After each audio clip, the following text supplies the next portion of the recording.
2006ರಲ್ಲಿ ಅಂದರೆ ಸುಮಾರು 19 ವರ್ಷಗಳ ಹಿಂದೆ ರಾಜ್ಯ ಸರ್ಕಾರ ಒಂದು ಯೋಜನೆಯನ್ನು ಕೈಗೊಂಡಿತ್ತು, ಶರಾವತಿ ಪಂಪ್ಡ್ ಸ್ಟೋರೇಜ್. ಆದರೆ ಈಗ ಅದು ಜಾರಿಗೆ ಬರ್ತಾ ಇರುವಂಥ ಹೊತ್ತಲ್ಲಿ ಭಾರೀ ವಿರೋಧ ವ್ಯಕ್ತವಾಗ್ತಾ ಇದೆ. ಇವತ್ತು ಅದರ ಮುಂದುವರೆದ ಭಾಗವಾಗಿ ಗೇರುಸೊಪ್ಪ ಬಳಿಯ ಒಂದು ಯೋಜನೆಗೆ ತೀವ್ರ ವಿರೋಧ ವ್ಯಕ್ತವಾಗ್ತಾ ಇದೆ. ಉತ್ತರ ಕನ್ನಡ ಜಿಲ್ಲೆಯ ಹೊನ್ನಾವರ ತಾಲೂಕಿನ ಗೇರುಸೊಪ್ಪ ಈ ಭಾಗದಲ್ಲಿ ಅಲ್ಲಿನ ಸ್ಥಳೀಯರು ಜೊತೆಗೆ ಗುರೂಜಿಗಳು ಕೂಡ ಅದಕ್ಕೆ ವಿರೋಧವನ್ನು ವ್ಯಕ್ತಪಡಿಸ್ತಾ ಇದ್ದಾರೆ. ಇವತ್ತು ಸಾಯಿಲ್ ಟೆಸ್ಟಿಂಗ್ ಅಂತ ಅಧಿಕಾರಿಗಳು ಬಂದಿದ್ರು. ಆಗ ಖುದ್ದಾಗಿ ಸ್ವಾಮೀಜಿಗಳೇ ಅಧಿಕಾರಿಗಳನ್ನು ತಡೆದಿದ್ದಾರೆ.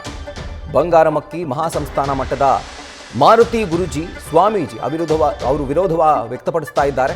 ಸರ್ಕಾರದ ಆದೇಶವನ್ನು ತೋರಿಸಿ ಆಮೇಲೆ ನಿಮ್ಮ ಕೆಲಸ ಮಾಡಿ, ಈ ರೀತಿಯಾಗಿ ಅಧಿಕಾರಿಗಳನ್ನ ತರಾಟೆಗೆ ತೆಗೆದುಕೊಂಡಿದ್ದಾರೆ ಮಾರುತಿ ಗುರೂಜಿ. ಕೆಪಿಸಿ ಸಾರ್ವಜನಿಕ ಸಭೆಯಲ್ಲೂ ಕೂಡ ಅಧಿಕಾರಿಗಳನ್ನ ಅವರು ತರಾಟೆಗೆ ತೆಗೆದುಕೊಂಡಿದ್ದಾರೆ. ಮಾಡಿಕೊಂಡು ಇಲ್ಲಿ ಉಳಿದು ಬೆಳೆದು ಇಲ್ಲಿಯ ನದಿ ನೀರೇ ಉಸಿರಾಗಿ ಬದುಕದಂಥ ಕುಟುಂಬವನ್ನ ನೀವಿಂದ ಒದ್ದುಗೂಡಿಸುವಂಥ ಕೆಲಸ ಮಾಡಲಿಕ್ಕೆ ಹೊರಡ್ತಾ ಇದ್ದೀರಿ. ಹಾಗಿದ್ರೆ ಅರಣ್ಯ ಪ್ರದೇಶವನ್ನು ನೀವು ದಾರಿಗಾಗಿ ಬಳಸ್ಕೊಂಡಂಥವ್ರು 7 ಕಿಲೋಮೀಟರ್ ವ್ಯಾಪ್ತಿಯ ಸುರಂಗ ಮಾರ್ಗ 100 ಅಡಿ ಒಂದು ವ್ಯಾಸ ಇರತಕ್ಕಂಥ ಆ ಸುರಂಗ ಮಾರ್ಗವನ್ನು ತೆಗೆತಕ್ಕಂಥ ಮಣ್ಣನ್ನು ಹಾಕಲಿಕ್ಕೆ ನೀವು ಜನರನ್ನೇ ಒಕ್ಕಲೆಬ್ಬಿಸುವ ಬದಲು ನೀವು ಯಾಕೆ ಅರಣ್ಯ ಭೂಮಿಯಲ್ಲಿ ಬಳಸ್ಕೊಳ್ಬಾರ್ದು? ನಿಮ್ಮ ಅರಣ್ಯ ಭೂಮಿ 152 ಹೆಕ್ಟೇರ್ ಜಾಗ ನಿಮಗೆ ದಾರಿಗೆ ಹೋಗಿ ಕೊಡ್ತಾರೆ ಅಂತಂದ್ರೆ ಮಣ್ಣು ಹಾಕ್ಲಿಕ್ಕೆ ಕೊಡ್ಬೋದಲ್ಲ? ಎಲ್ಲಿ ಕೊಡ್ತೀರಿ? ಯಾವಾಗ ಕೊಡ್ತೀರಿ? ಈ ಕೊಡಿ, ಈ ಬೇಕು ನನಗೆ. ವಿತೌಟ್ ಆದೇಶ ಹೆಂಗೆ ಬರ್ತೀರಿ? ಕೊಡ್ತೀವಿ ಅಂತಲ್ಲ, ಕೊಡಿ. ವಿತೌಟ್ ಆದೇಶ ಹೆಂಗೆ ಬರ್ತೀರಿ? ಕೊಡೋಣ ಇವಾಗ. ಕೊಡಿ. ऑर्डर विशेष हो ना सर, हम लोग का साइंटिस्ट का एक रिसर्च करने का साइंटिस्ट के लिए भी रिसर्च करने के लिए ऑर्डर होना चाहिए. ऑर्डर शरावती प्रपोजल ना देखना. हाँ दे दो, वही चाहिए आपको. दे दो, हमें चाहिए, दे दो. ಶರಾವತಿ ಕೇಳ್ಕೊಳ್ಳಿ. ನೋಡು, ಮಣ್ಣು ಟೆಸ್ಟಿಗೆ ನೀರು ಟೆಸ್ಟಿಗೆ ಅಂತಾರೆ. ಇವ್ರು ಶರಾವತಿ ಪಂಪ್ ಸ್ಟೋರೇಜ್ ಬಂದಂತವ್ರು. ಇಲ್ಲ ಸ್ವಾಮೀಜಿಯವರೇ, ನೀವು ಕೊಡಿ, ಆದೇಶ ಕೊಡಪ್ಪ. ಆಮೇಲೆ ಆದೇಶ ಫಸ್ಟ್ ಕೊಡಿ. ನಾವು ಕೊಡ್ತೇವೆ, ಕೊಡಿ. ನಾವು ಕೊಡ್ತೇವೆ. ನಾವು ಅಲ್ಲ ಅಂದ್ರೆ ನೀವೇನು ನಮ್ಮನ್ನ ಇದು ಮಾಡ್ತೀರಾ? ನಾವು ಏನು ಮಾಡ್ತೇವೆ, ನಮ್ಗೆ ಗೊತ್ತು ಏನು ಮಾಡಬೇಕು ಅನ್ನೋ. ಅದು ನಾವು ಏನು ಮಾಡಬೇಕು ನಮ್ಗೆ ನೀವು ಹೇಳ್ಕೊಡೋದೇ ಬೇಡ. ನಾವು ಲೀಗಲ್ ಆಗಿ ಆಕ್ಷನ್ ತಗೊಳ್ತೇವೆ. ನೀವು ಲೀಗಲ್ ಆಗಿ ಆಕ್ಷನ್ ಲೀಗಲ್ ಆಗಿ ತಗೊಳ್ಳಿ. आप सिग्नल से ಸಿಗ್ನಲ್ ಜरूरत नहीं है. ಸಿಗ್ನಲ್ ಬೇಕಲ್ಲ? हमें पता है. ಸೈಂಟಿಸ್ಟ್ ಅಪ್ಪ ಅಂತ ಹೇಳ್ತಿದ್ದೀರಿ, ಅದಕ್ಕೆ ನಮ್ಮ ಸಂಬಂಧ. ಸರ್, ಸಿಗ್ನಲ್ ಯಾಕೆ ಬೇಕು ಹೇಳಿ?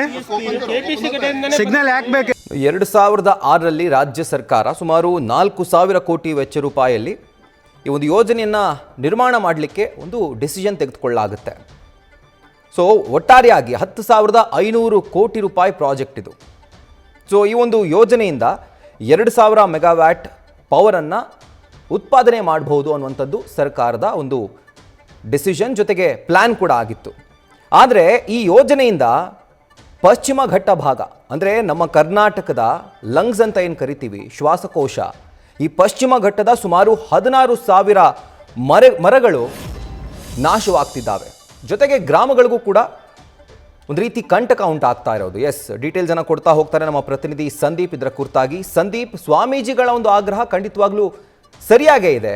ಅಲ್ಲಿನ ಗ್ರಾಮಗಳಿಗೆ ತೊಂದರೆ ಆಗ್ತಾ ಇದೆ, ಪಶ್ಚಿಮ ಘಟ್ಟ ಹಾಳಾಗ್ತಿದೆ ಅಂತ ಹೇಳಿ. ಬಟ್ ಸರ್ಕಾರಕ್ಕೆ ಈ ಕೂಗು ಕೇಳಿಸ್ತಾ ಇಲ್ವಾ ಅಂತ? ಹೌದು ರಾಹುಲ್, ಏನು ಶರಾವತಿ ಪಂಪ್ಡ್ ಸ್ಟೋರೇಜ್ ಯೋಜನೆ ಇದಕ್ಕೀಗ ಸಾಕಷ್ಟು ವಿರೋಧ ಆಗ್ತಿರತಕ್ಕಂಥದ್ದು. ಈ ಯೋಜನೆಯನ್ನ ರಾಜ್ಯ ಸರ್ಕಾರ 2006ರಲ್ಲಿ ಪ್ಲಾನ್ ಮಾಡಿತ್ತು. ಆಗ ಸುಮಾರು 4,000 ಕೋಟಿ ವೆಚ್ಚದಲ್ಲಿ ಈ ಶರಾವತಿ ಪಂಪ್ ಸ್ಟೋರೇಜ್ ಅಂದ್ರೆ 2,000 ಮೆಗಾವ್ಯಾಟ್ ವಿದ್ಯುತ್ ಉತ್ಪಾದನೆ ಮಾಡೋದಕ್ಕೆ ಈ ಪ್ಲಾನ್ ಅನ್ನ ಮಾಡಿರತಕ್ಕಂಥದ್ದು. ಈ ಪ್ಲಾನ್ ಉದ್ದೇಶ ಅಂತ ಅಂದ್ರೆ ಈ ಶಿವಮೊಗ್ಗ ಜಿಲ್ಲೆಯ ಏನು ಶರಾವತಿ ಅಲ್ಲಿಂದ ಹುಟ್ಟಿ ಉತ್ತರ ಕನ್ನಡದಲ್ಲಿ ಬಂದು ಸಮುದ್ರ ಸೇರುತ್ತೆ. ಈ ಮಧ್ಯದಲ್ಲಿ ತಳಕಲೆಲೆ ಅಂತ ಒಂದು ಡ್ಯಾಮ್ ಇದೆ. ಅಲ್ಲೂ ಮತ್ತು ಏನು ಉತ್ತರ ಕನ್ನಡ ಜಿಲ್ಲೆಗೆ ಸೇರುವಂತಹ ಗೇರುಸೊಪ್ಪ ಡ್ಯಾಮ್, ಇವೆರಡರ ಮಧ್ಯದಲ್ಲಿ ಬರುವಂತಹ ಅರಣ್ಯ ಪ್ರದೇಶದಲ್ಲಿ ಶರಾವತಿ ನದಿ ಏನು ಹರಿದು ಬರುತ್ತೆ ಆ ಭಾಗದಲ್ಲಿ ಸುರಂಗವನ್ನ ಅಂದ್ರೆ 7 ಕಿಲೋಮೀಟರ್ ಸುರಂಗವನ್ನ ಕೊರೆದು ಶರಾವತಿ ನದಿ ನೀರನ್ನ ಪಂಪ್ ಮೂಲಕ ಎತ್ತಿ ಅದನ್ನ ಸ್ಟೋರೇಜ್ ಮಾಡಿ ಅಲ್ಲಿಂದ ವಿದ್ಯುತ್ ಉತ್ಪಾದನೆ ಮಾಡುವಂತಹ ಯೋಜನೆ ಕೆಪಿಸಿ ಅಧಿಕಾರಿಗಳು ಮಾಡಿದ್ರು.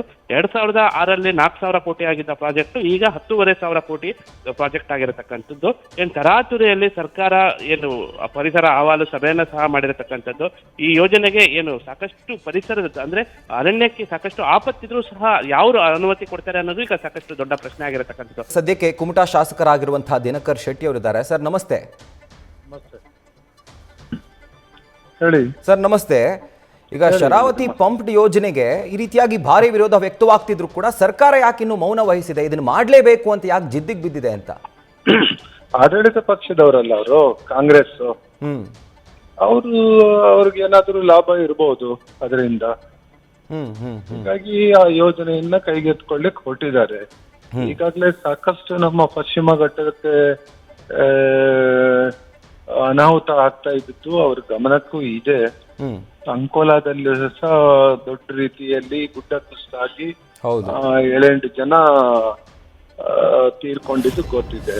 ಹ್ಮ್ ಅಂತದ್ರಲ್ಲೂ ಇದು ಬಹಳ ಸೂಕ್ಷ್ಮ. ಈಗ ನಮ್ಮಲ್ಲಿ ಇದಕ್ಕೆ 100 ಅಡಿಯಷ್ಟು ಅವರು ಟನಲ್ ಮಾಡ್ತಾರಂತೆ, ಟನಲ್. ಹ್ಮ್ ಹ್ಮ್ ನೋಡ್ರಿ ಏನ್ ಅವ್ರಿಗೆ ವಿಚಿತ್ರ ಅಂತ ಹೇಳಿದ್ರೆ 100 ಮೀಟರ್ ಅಥವಾ 100 ಅಡಿ ಟನಲ್ ಹೊಡಿಯೋದಂದ್ರೆ ಅಷ್ಟು ಸುಲಭನ ಅದು.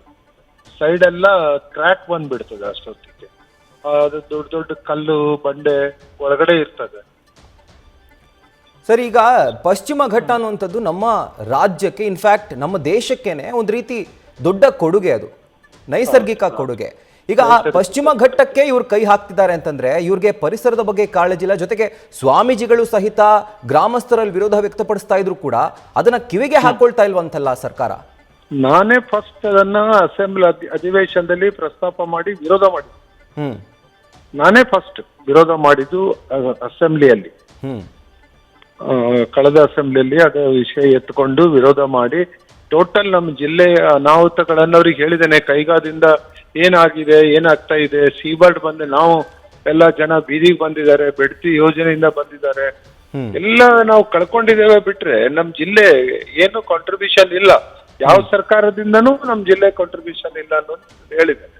ಇದಕ್ಕೂ ನಾನು ವಿರೋಧ ಮಾಡಿದ್ದೇನೆ. ಅದರ ನಂತರ ಮೊನ್ನೆ ಜಿಲ್ಲಾಧಿಕಾರಿಗಳು ಹಿಯರಿಂಗ್ ಮಾಡಿದ್ರು. ಆ ಸಂದರ್ಭದಲ್ಲೂ ನಾವೆಲ್ಲ ಹೋಗಿ ಅದನ್ನ ವಿರೋಧಿಸಿದ್ದೇವೆ.